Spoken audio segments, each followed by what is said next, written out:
You are listening to the Love and Money podcast, and today I have a very special guest, Dr. Harley. He is a national acclaimed clinical psychologist and a marriage counselor and the author of the best-selling book, His Needs, Her Needs.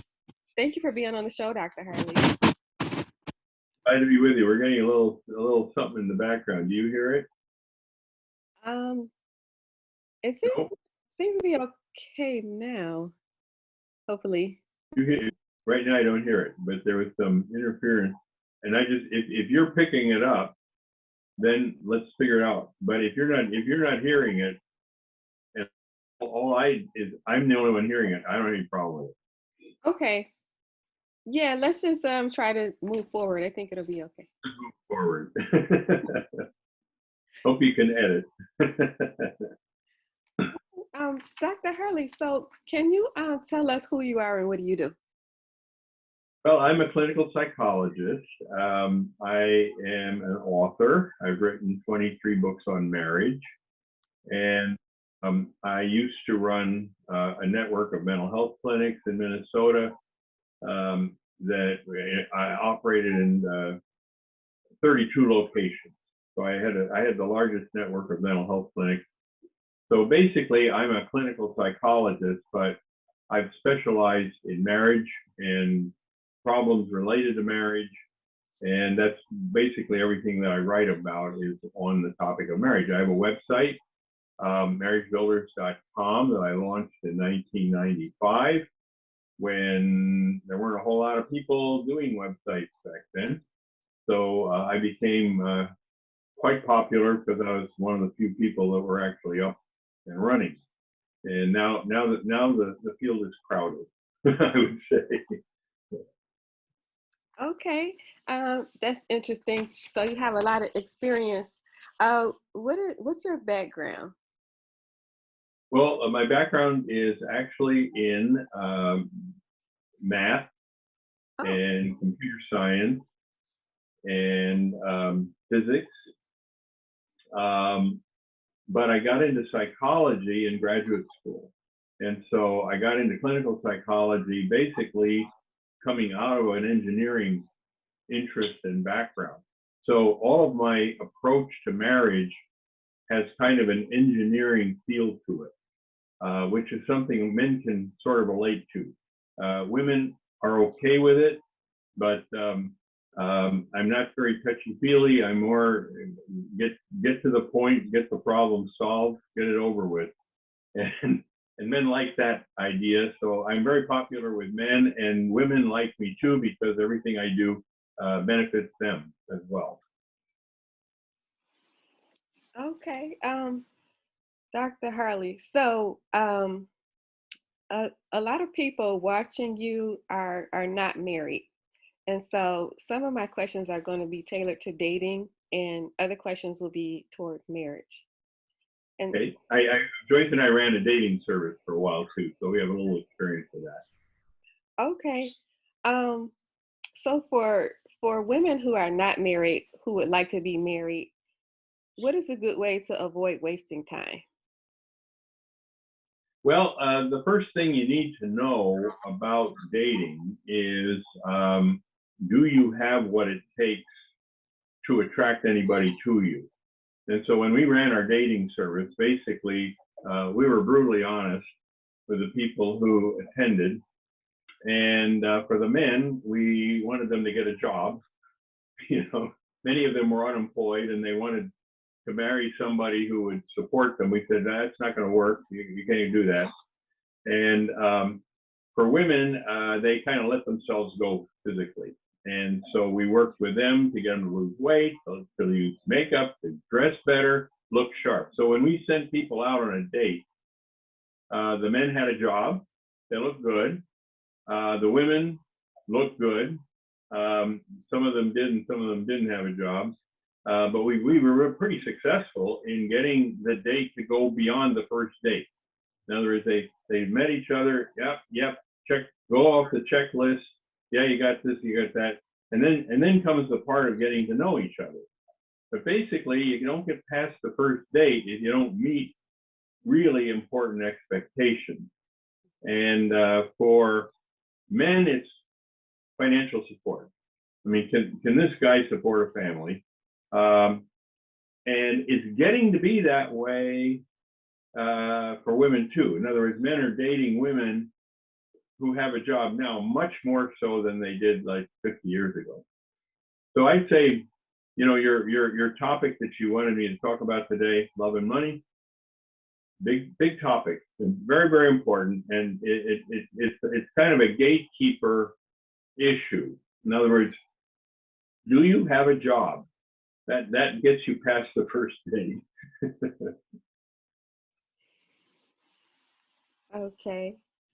Um, all right. And as far as time, like a lot of people watching, they have been desiring to be married for many years. I mean, they're into their 30s and 40s and they're still not married. Um, do you have any suggestions for them? What may be happening? Well, the thing that you have to look at is, are the people that you're dating wanting to get married? And there are a lot of people dating today that have absolutely no intention of getting married. And so you kind of waste your time. Women are reluctant to ask the guy they're dating, would you like to get married someday? And would you like to have children? And if there's a lot of hesitation that I really don't know about that, I'm not sure, I wouldn't waste my time. I would really think about dating guys that are interested in raising and having a family, raising kids, being committed in a relationship. And so to some extent, having a job and also being interested in having a family, to me, that is also another gatekeeper issue that needs to be resolved right after your first date. Now, a lot of women, they think, I'm going to scare them away if I ask them that. Mm-hmm. And my thought is, well, yeah, maybe, but if you do, he's not the right guy for you in the first place. So I think that's very important. I think that the whole idea of dating, to me, having done it myself for years, I got married young, but I was dating already when I was 12. And so the basic idea is that I was so glad to get married that I didn't have to date anymore, and experience rejection. And so people that date have to get used to the idea of rejection. You either reject yourself, you reject the other person, or you get rejected. There's a lot of that. And so the basic idea is you got to have tough skin, and you got to meet a lot of people. You got to go out with a lot of people. You got to be safe. You got to make sure that your environment is something where people are around when you meet a person for the first time. You want to get to know that person, get to know his family, get to know where he works. It's information gathering. But the question is, what kind of a guy is really going to work out for you in particular? And I have some basic rules that I like to follow. One is called the policy of joint agreement. Never do anything without an enthusiastic agreement between you and your partner. There's an interesting issue that comes up in dating, and that is when you have a conflict, how do you resolve it? How do you resolve conflicts when you're dating? And if the guy that you're dating is willing to talk over with you options, and he indicates a willingness to consider your position, but wants you to consider his position too, and come up with something that you can both agree on instead of going one way or the other, that's a good sign. Another very important rule is what I call radical honesty. If you catch the guy lying to you about even little things, I'd run. To me, those two rules, that you make decisions together and that you're radically honest, are absolutely essential in terms of moving forward in a dating relationship. And for a lot of people, they're going to say, Dr. Harley, you're asking a lot. people that I know, they're not willing to, they basically, the problem is getting married at all, how can I find somebody who isn't going to lie a little here and there, isn't going to insist on getting his way? And I'd say, you're better off not getting married than to marry somebody like that, because that person will make you miserable. And right now, as a single person, you're probably doing pretty good. Most single people that I know are doing fine. It's the married people that I come into contact with a lot. I'm doing marriage counseling, and I'll tell you, from the people I counsel, marriage can make you miserable. So you got to make sure that how do you avoid the dynamics of misery? And I got to tell you, those two rules, radical honesty and the willingness to negotiate, willingness to work things out, are absolutely essential. If you catch the guy losing his temper, even on the road rage, run. Anger is a huge problem in marriage. Disrespect is a huge problem in marriage. Demands are a huge problem in marriage. So I got all these problems, and so you almost have to be kind of an expert. Okay, if I'm dating somebody, I just want the guy to like me, No, it gets more complicated than that. But I will say this, that doing a lot of it makes a lot of sense. Getting to know a lot of people. And you'll find that for some people, you just connect on the first date. First date, you sit down and it's easy. The conversation is easy, the relationship is easy. And for other people, you leave at the end of the evening, you're absolutely exhausted. So you want to have a lot of experience with different people, and you'll find that the people that are easy are going to make your best dates. Okay, Dr. Harley, that sounds good. So I hear you saying that in the dating process, you need to get in and ask questions right away. Are you interested in being married? Do you want to have children? And then look for character, look for honesty and the ability to negotiate and work things out. Having a job. Okay. Okay. Dr. Harley, how do you know if you are marrying the right person? Well, the first thing you have to pay a whole lot of attention to is these things I just mentioned. The right person has to be honest. The right person has to be willing to consider your opinions and your perspectives, negotiate with them. The right person has to be employed, has to have a career path where they're going to be able to support a family. But the right person has to be attractive. In other words, when you look at this person, it just makes you smile. You just like being with that person. That's the way it was with Joyce and I. Joyce and I basically, not so much Joyce, but more me. When I looked at her, I smiled. I've got a gigantic picture of her in my office. It covers the whole wall. I look at that, and to this day, it just makes me happy. So the basic idea is that the guy has to be attractive.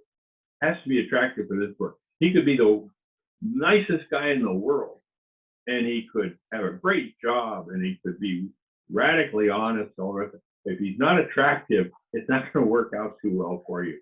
So he's got to have all these things put together. And I will admit that finding people like this is going to be tough. I highly recommend getting friends and relatives to help you out. If you know somebody that I might get along with, let me know about it, and we'll see if we can get connected. And then in social settings, you want to find people at church. You want to find people in social organizations that have the same interests that you do. But the basic idea is when the right guy comes along, you kind of know it. Mm-hmm. You kind of have a sense. Mm-hmm. This guy could work. Okay. And then what you got to do is figure out all these other little issues. The biggest problem that you have in dating is sex. I highly discourage sex during dating because what it does is it gives you a false sense of security with somebody. It makes you feel like this guy's really going to work out when he really isn't. And so you need to have a certain objectivity about it if you want the relationship to be something that is going to work out for you. Also, your friends and family have to meet the guy, and they have to give you feedback, and they have to let you know, we're not so sure, you know, I think you can do better than this. And you might be looking at them and saying, oh my gosh, I've never met anybody so great in my life. I've had so much fun. My family is leading me astray. I wouldn't think though that way. I say your family probably has an insight into somebody that maybe you don't have. So like I say, I'm making it seem really complicated, you know, and but I will say that it's worth the effort to find the right person. And I've encouraged, in my counseling, I've encouraged people to date at least once a week. At least once a week. Usually, if you find somebody that you'd like to date, then you want to date them more often than once a week. I mean, if it's somebody that you really click, you want to date them 4, 5, 6 times a week, and you want to text them many times a day. I mean, you want to keep the conversation going.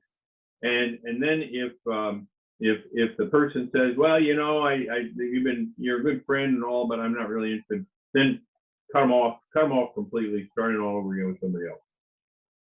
So dating is a business, you know. I mean, you know, it's kind of like applying for jobs, really. You know, you're looking for the right job, you're looking for the right connection. The employer has to like you, you have to like the employer, and in order to find the right career, you really do need to consider a lot of different places, and you need to be good at applying for jobs. You need to know how to do that. Well, the same thing is true with dating. You need to be an expert dater, and be attractive when you show up. Look good, look great, and smile a lot, and learn a lot. Learn a lot on that first date about the other guy. So, Dr. Harley, that sounds very good. A lot of good advice. So, I hear you saying a lot of things that when you meet the right person, that it's going to be a gut instinct that you're going to know that it's the right person. I hear you saying that you highly advise no sex during dating, um, and to date once a week. I hear you saying that. Date somebody once a week. You know, basically get out there, let people know that you like to go out. Okay. And then I also learn how to dance if you don't know how to dance. Be a good dancer. I also hear you saying that if you decide that you just want to be friends, cut it off. Don't keep it going. And I understand that too. You can waste a lot of time doing that. Yep. So. Yeah, it's a business. It's a business. Now, you know, I look at it. I was crazy about Joyce when I was dating her, and I was very young. I mean, I know a lot more about dating today than I did back then. Okay. Fortunately, it worked out. I did the right things in order to get her to marry me. But whenever she broke up with me, I was devastated. The question is, why would I try getting back to her again after she break up? She broke up with me 6 times. And I probably dated 20 girls when I was a teenager, 20 different girls. And I broke up with all of them but Joyce. I never broke up with Joyce. She broke up with me. Now, somebody might argue, yeah, you know, that's how she got you. She broke up with you. That's why you liked her so much. Nope. It was me and all the other men out there. They all wanted Joyce. I was competing with a crowd. And the basic idea is to you gotta know the other guy. If you want that other guy to marry you, you've got to know the other person really well. You got to know what they need, know what they don't like. On a first date, what do you like the most in life? What do you hate the most in life? Pay a lot of attention to that, because that'll be a guideline for you. When we were dating, I gave Joyce a snake. That was something that was a big mistake. A big mistake. I should have known better. Yeah. Because it was an act of, to me, just frivolity. I mean, I was just teasing her. I was just having fun. Never in a million years would I recommend that to anybody now. Don't tease the one you're going out with. Treat them with utmost respect, and make sure you have a good time. Have a smile on your face, be happy, and you'll find the right person. Okay, Dr. Harley. Yeah, I talked to your wife. She seems like a beautiful person. Um, I want to move over to the marriage part. Um, I'm gonna have to end the interview pretty soon, but I want to talk about your book, His Needs, Her Needs. And I would like for you to go into one vital need that men have and one vital need that women have without giving away your book too much. Well, what I did was ask a lot of people to tell me what they wanted the most in their spouse. What could your spouse do for you that would make you the happiest? And I interviewed 300 married people, and they gave me a lot of ideas, and they would write down things that they'd want their spouse to do for them. And I had a bunch of students. I was teaching at the time, and students worked with me to classify these things into categories. And I ended up coming up with 10 categories that people said that they wanted their spouse to do for them that would make them happy. According to my theory, you're going to be in love with someone who makes you happy. I use the nomenclature of the love bank. And I say, when somebody makes you happy, you make love bank deposits into their account. And so when I saw Joyce for the first time when she was 13 at a beach party and she was in her bathing suit, she made me very happy. And it absolutely knocked my socks off. And from that point on, every time I got to meet her, she was cheerful, she was happy, she was smart. She was everything I ever wanted in a girlfriend. And it was meeting my emotional needs. She met my emotional needs by doing that. She did things that make me happy. So all these things that I call emotional needs are things that make your spouse happy. And so the question is, what are they? And we have a questionnaire on the Marriage Builders website. You can download it free of charge, the emotional needs questionnaire, and you can figure out what you need. You can just fill out the question and figure out what your needs are. Now, what I discovered is that on average, men have a different priority than women in terms of the needs. In other words, both men and women, to some extent, need all 10 of these things, but they don't need them in the same order. So when I would ask a man, what do you need the most out of your spouse? He would right away say sex. Sex would be the top of the list. He wants sex more than anything else. And then the next question is, what do you want more? What else do you want? Well, I want to have fun. I want recreational companionship. One of the things I found out about men, and which is true with me too, is that men are out for a good time. When they're out on a date, they want to have a good time. They want to have fun. And women do, but the quality of the conversation is a big deal for women. They want to be able to connect emotionally. So for women, for most women would tell me that their top emotional need would be intimate conversation. Mm-hmm. Can the guy talk to me at a level where I feel connected to him? Mm-hmm. And is he an affectionate person? Does he give me the sense that he cares about me? Does this guy care about me? So for men on a date, they want sex and sex and recreational companionship. Women want intimate conversation and affection. Two entirely different things on a date. And if you can do in marriage, mentioned the sex part earlier, save that for marriage. But the basic idea is that in marriage, I call a date something where you do all four of them. You have intimate conversation, great conversation. You express your affection to each other. You are having a great time recreationally, and you're making love.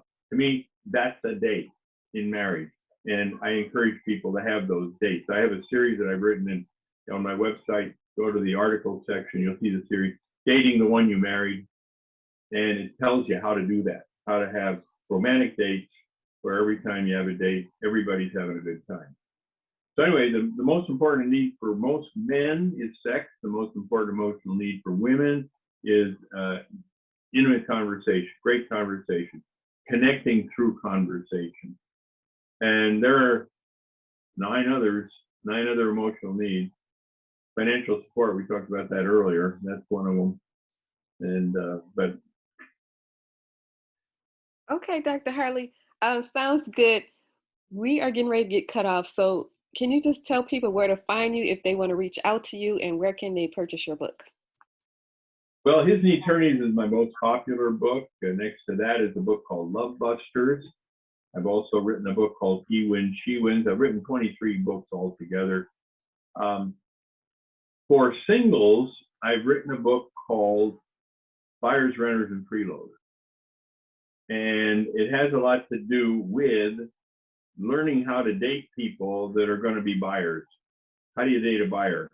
How do you become a buyer in your dating? So the Buyers, Renters, and Freeloaders are for dating couples. For engaged couples, I've written a book called I Promise You. So there's a lot of books out there that I've written. The website is free of charge. All the articles are free of charge. All the questionnaires are free of charge. Joyce and I do a daily radio show that you can download on your app, Marriage Builders Radio. Listen to us every day of the week, and that's free of charge. So we offer a lot of stuff on marriagebuilders.com, and if you have any questions, you write to Joyce, mbradio@marriagebuilders.com, and she will process the emails, and then she filters them out and gives them to me to answer questions that I get through email. Okay, sounds good. Dr. Harley, thank you for being on the show. Appreciate it a lot. Wish you very well in what you're doing. It's very, very important. What you're doing is a big deal. Thank you.